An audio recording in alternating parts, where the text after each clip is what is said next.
Hey guys, SGT here, and I have a very special guest on the line. She's a brilliant writer. She's new to the scene, but she's moving mountains all on her own. Her name is Susanne Posel. You know her work from Occupy Corporatism, Activist Post. You know her work from InfoWars, from SGT Report. Everybody is picking up Suzanne's material.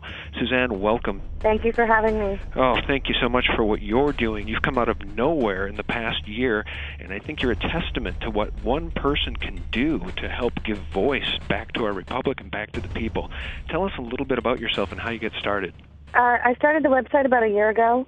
I just got sick of hearing all the propaganda in the mainstream and started researching myself and decided to start a website. So my husband and I put together the website and started getting reposted, and everybody likes my articles, so I keep doing what I'm doing. Yeah, and just so everyone knows, your website is occupycorporatism.com, correct? Yes. Where did you learn to write? How did you learn to do this? Well, when I was a kid, I wanted to be an author. I hand wrote a 325-page novel and handed it to my fourth grade teacher of my own volition. And I wanted to get on the newspaper when I was in high school, but I ended up in the drama department. So I don't know. I just picked it back up, and I wrote a couple of articles, and I never expected anybody. I mean, I hope that people would read them. I never expected, like Eric Blair to contact me from Activist Post, or Aaron Dykes from InfoWars, and the radio, all the radio interviews. I never expected. I'm shocked out of my mind. I'm proud to be able to serve my country this way, and my fellow Americans. But I'm humbled and floored that I can even do this. Suzanne, you're really a great writer. I really have to give you kudos on your research, your hyperlinks, your vetting, your information, and that's why everybody is picking up your articles, because they're very, very detailed, but you're talking about some very scary things. We do that too here at SGT Report. I talk to a lot of smart people. I spoke with James Wesley Rawls not too long ago, who said, and I quote, "We're entering into an age of deception and betrayal by our own government." And Suzanne, that's basically what you've been writing about across the board, whether it's vaccine information or your article titled U.S. Army Tactical Manuals Describe How to Control Domestic Insurrection. Why don't you let people know why you wrote that and what it means? I wrote that because there's a bunch of articles that have come out. It started with Rex 84, and it's turned into a bunch of manuals and a bunch of executive orders that put in place martial law. And the military likes to perform war games, so that's why we're seeing military on the streets practicing. They are actually practicing. The tanks that we see on the streets and the National Guard patrolling neighborhoods and the practices that they're doing with our local police department, this is all in preparation for martial law, so that when they do actually lock down the country, they've got everything secured. People that don't run in these circles and to whom this information is new, Suzanne, they love to say that we're all conspiracy tinfoil hat-wearing nuts because we still live in a republic. But I think what we're starting to see, for anybody who is objective at all, is we're seeing a totalitarian system now unveil itself. And ever since essentially 9/11 happened, it's been more and more of these draconian measures that are leading us right down the road to martial law. What do you think will be the cause of the declaration of martial law? Will it be a financial collapse or something altogether different? We've seen a lot of false flags. What do you think would be the cause of martial law? Well, I had written an article earlier this week from a U.S. Marine informant and also a Deutsche Bank informant. And in 2008, we should have collapsed. We should have gone the way of Greece. The only reason why we didn't was because the global elite and the banking cartels put it off on the Eurozone and collapsed the Eurozone in order to gain sovereign debt. Sovereign debt is when you actually own the physical land. You don't just own the buildings. You don't just own the people and the money. They're extracting wealth so that the only thing that the governments will have left to give them is the actual land that they own. While they're doing this, they're amassing this wealth in order to redirect it toward martial law endeavor, and not just in America, but globally. They want to lock down every country and force us into global governance, eventually force us into a global reserve currency that is like the Bancor that the IMF has been pushing. So in 2008, when Hank Paulson went to the Congress and said that they had to bail out the banks for $700 billion or martial law would be declared, they weren't lying. What they did with the mortgage-backed security scheme was they sold it to countries like China. And when China realized that they had been taken and that they weren't going to get their money, they said, well, we don't mind, we'll just take the property because it says here in our contract that if you can't pay us the money, we can get the property.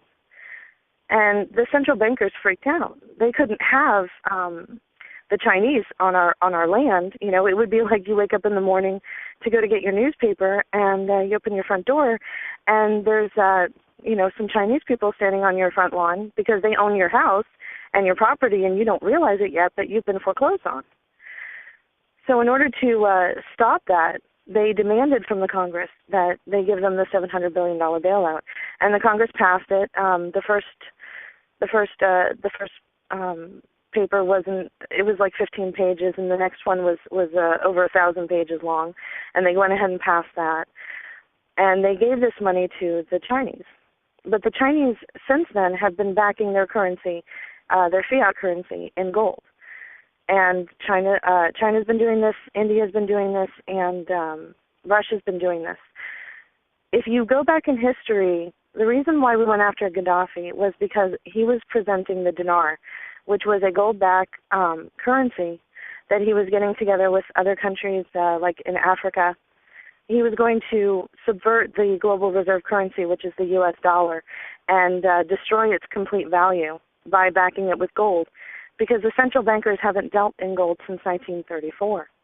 So in order to avoid all of this, the central bankers are going after Iran right now, and that's what this war is about, to try and stop India and China and Russia from buying Iranian oil with gold.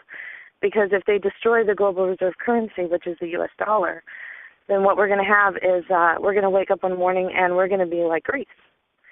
And that's going to cause complete panic in this country.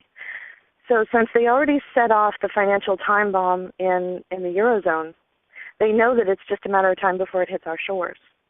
So they're preparing for it. That's why we see all the movement on the streets. People are seeing tanks being moved in Burbank, California. They're seeing, in their forested areas, they're seeing police, military, escorting them off the property. National forested lands, this is public land, supposedly. By the way, it's owned by UNESCO, and it's a World Heritage Site, so it's actually owned by the UN. But anyway, people are seeing military on their streets. In Anaheim, California, they announced that because of the protest, it was a state of emergency, which I feel is a code word for martial law. I think they're trying to beta test to see if they can go ahead and lock down the country by doing it incrementally through different stages, causing problems, problem, reaction, solution, causing problems in cities, and then go ahead and locking it down and seeing how it works, kind of like a war game. One thing I forgot to mention was through the Deutsche Bank informant, I was alerted to the idea that they're going to possibly create like an internet virus that would attack the banking system, you know, like they're using Flame and Susnet. And there's a new cousin of these two that is going around Iran. Mm-hmm. And what they would do was, on a Friday afternoon, they would say, well, we have to shut down the banking system because there's a virus in all the banks. You won't be able to use your ATMs over the weekend, but on Monday morning you'll be fine. Well, if you hear of anything like that, you have 72 hours before they roll out martial law. So wait a minute, Susanne, you're saying that if you see anything like that in the news media or otherwise, you have 72 hours? Why don't you repeat that, help people understand what that means?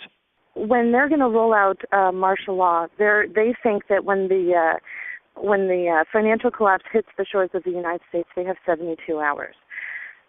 So with my Deutsche Bank informant and talks with other people in the alternative media, my contacts, I just think that it's possible that a scenario like this, I'm not saying that this will happen, but a scenario like this, and it would give you something to look for, a little red flag to look for. Let's say that the banks all say that there's a virus in all the banking systems, all of the banks, and they have to shut down, like on a Friday, We know that the Obama administration loves to do things on a Friday afternoon or when we're celebrating New Year's Eve. So Friday afternoon, they would say they're going to shut down the banks and get rid of this virus over the weekend. And on Monday morning, everything would be back up. Over the weekend, you wouldn't be able to use your ATM or pay any bills online, but everything will be fine on Monday morning. That is your red flag. You have 72 hours from that moment to do whatever you were planning on doing, get to wherever you were planning on getting to, hunker down whatever you were planning on hunkering down, because they're going to unroll martial law in 72 hours from that moment, whatever scenario they intend to unroll. And I believe that it has to do with the banks, because they're stealing money from us left and right. In fact, I've gotten reports from insiders that they're taking money out of private checking accounts. They're also stealing heirlooms.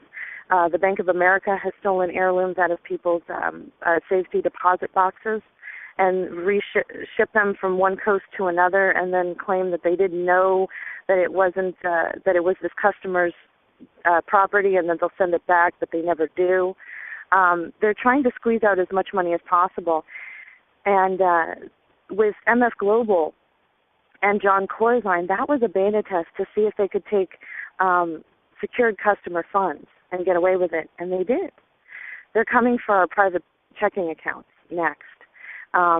They're looking for as much money as they can to fund this not only domestic but global police state. So like I said, if you hear of anything with the banking industry, and I personally think it might be a false flag with an internet virus or a virus in the banking system as far as their computers go, then you have 72 hours from that time to go ahead and do what you were planning on doing. Wow. Well, I mean, we don't know if that will happen, but if it does, if people see these signs that Susanne just talked about, Susanne, you may have just saved some lives. I mean, for those who live in inner cities, in big cities, in scary places, be it downtown Chicago, New York, L.A., you may have saved some lives. People can get out if they have 72 hours. If they don't have but a couple of hours and there's traffic jams, they're not going anywhere. That's really frightening information.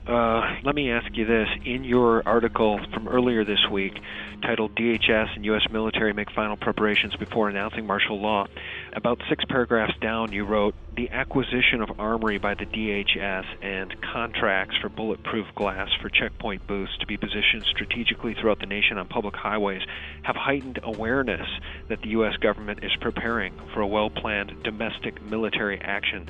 DHS armored vehicles have been sighted on highways in Kentucky and across the country, I might add. I guess what I'm wondering, Susanne, from your expert view, do you think that the military could actually lock down this country? We're geographically gigantic. They had a hard time locking down Baghdad. The reality of this is that the PSYOP, I think, is against the people, to get the people to stand down before any of this ever happens. Because if they move on Chicago or any major American city, it's going to send a message to the rest of the patriots in this geographically huge country that it's time to take action. It's time to embrace the Declaration of Independence and throw off these despots. What do you make of what I'm saying here? What do you think the reality is of them being able to lock down this country in any sort of martial law capacity?